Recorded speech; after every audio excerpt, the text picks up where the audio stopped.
लोकसभा चुनाव के पहले फिर बाहर निकला ईवीएम का जिन। पूर्व मुख्यमंत्री दिग्विजय सिंह ने फिर उठाया सवाल।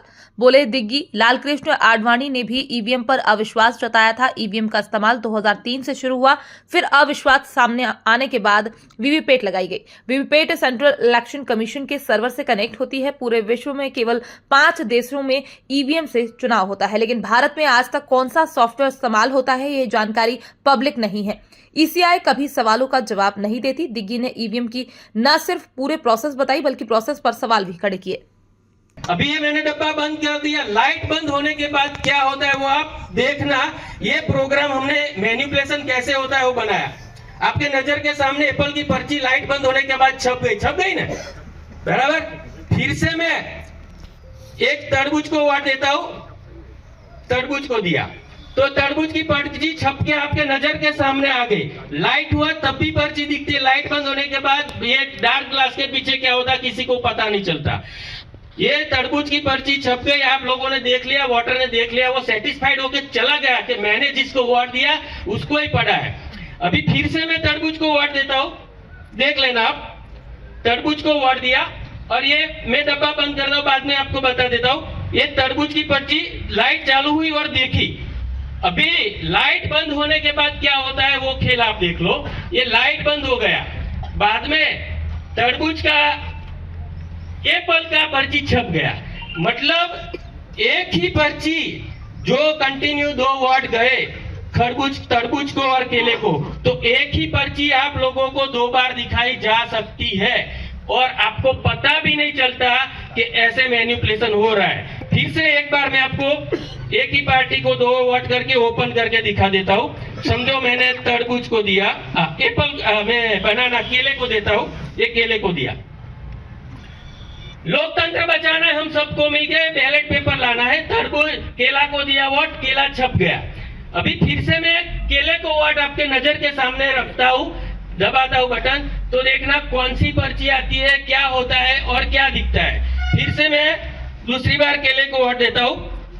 ये खेल बहुत जादुई चिराग है हमारे देश के। देखो लाइट होने के बाद केला दिखा, वही केला देखा जो पहली बार छपा था। अभी लाइट बंद हो गई, बाद में क्या होता है वो देखो। ये भारत के हिंदुस्तान के मतदाताओं को मालूम नहीं चलता, एप्पल छप गया। ईवीएम मशीन का उपयोग चुनाव में सन 2003 से प्रारंभ हुआ और उस समय आपको याद है मध्य प्रदेश में हमारे कुछ निर्णय खर्चे कम करने के लिए हमने पद कम किए थे। उससे कर्मचारियों में नाराजगी थी और उस समय बटन दबा के बात खत्म हो जाती थी, मालूम नहीं पड़ता था कि कहां गया हमारा वोट। भारत जिसे कि मदर ऑफ डेमोक्रेसी कहा जाता है, अगर उसमें हमारा ये जो संवैधानिक अधिकार है कि मैं जहां चाहूं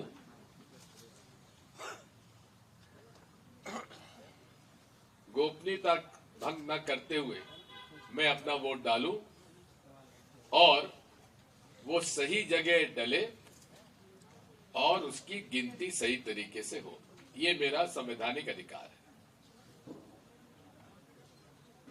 अब 2003 से लेकर 2012 तक वही ईवीएम मशीन काम करती रही। इसकी शिकायतें लालकृष्ण आडवाणी जी ने बहुत की। नरसिम्हन जी जो भाजपा के एमपी हैं राज्यसभा के, उन्होंने तो इसकी किताब लिख डाली कि हमें विश्वास नहीं है ईवीएम पर। मूल बात यह है विश्वास।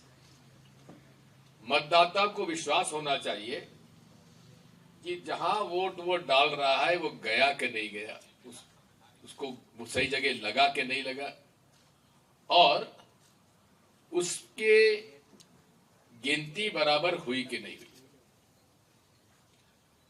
अब जब इसमें चर्चाएं हुई तो voter verifiable audit trail VVPAT machine आई। और उस वीवीपैट मशीन में ये बताया कि साहब हम आपको दिखा देंगे कि वोट आप कहां जा रहा है, लेकिन आपको वीवीपैट स्लिप हाथ में नहीं देंगे, वो डब्बे में गिरेगी। अब उसका वीवीपैट की जो मशीन है उसमें बैलेट यूनिट होता है। बैलेट यूनिट में कोई चिप नहीं होती है, यानी कि जहां मैं वोट डाल रहा हूं उस पर कोई चिप नहीं है। इसके बाद केबल से वो डायरेक्ट कनेक्ट होता है वीवीपैट यूनिट पर, और वीवीपैट में जो सॉफ्टवेयर डाला जाता है वो डेट ऑफ विड्रॉल के बाद उम्मीदवार का नाम और उम्मीदवार की पार्टी का नाम और सिंबल उसमें लोड किया जाता है, और वो लोडिंग जो है सेंट्रल इलेक्शन कमीशन के सेंट्रल सर्वर से होती है। पहले के समय कौन सी मशीन ईवीएम कौन से असेंबली में कौन से बूथ पर जाएगा ये जिला कलेक्टर तय करते थे, रिटर्निंग ऑफिसर तय करते थे। अब ये रैंडमाइजेशन के नाम पर सेंट्रल इलेक्शन कमीशन के सेंट्रल जो सर्वर है उससे डायरेक्टली लोड होता है। हमें लड़ाई तो लड़नी है, क्योंकि ये फासिस्ट डिक्टेटरशिप की तरफ हम इस देश को नहीं जाने देंगे। ये नैरेटिव पहले बनाते हैं। नैरेटिव हमारे यहां क्या बना, 2019 में क्या बना, पुलवामा पुलवामा पुलवामा, जबकि मोदी जी ने कहा कि पुलवामा के शहीदों के लिए बटन दबाओ फूल पे, कहा था नहीं कहा था। हमारे मामा ने क्या कहा था, अरे लाडली बहनों के मत के लिए आप वोट दो भाजपा को, कहा था नहीं कहा था। और अब क्या कह रहे हैं, रामलला आए। अब बात ये नैरेटिव बनेगा और लोग बात समझे हाँ साहब। अब मध्य प्रदेश के अंदर सारे सर्वे कह रहे हैं, आप लोग सब आके कह रहे हैं साहब कांग्रेस सरकार, भाजपा के लोग कह रहे हैं कि सरकार कांग्रेस की बन रही, लेकिन भाजपा को इतिहास में इतनी सीटें नहीं मिली जितनी इस बार मिल गई। अब आप बताओ हम लोग क्या करें, कैसे लड़े। लेकिन मेरा फर्ज है दिखाना, और ये हम पूरे प्रदेश में नहीं देश में दिखाएंगे।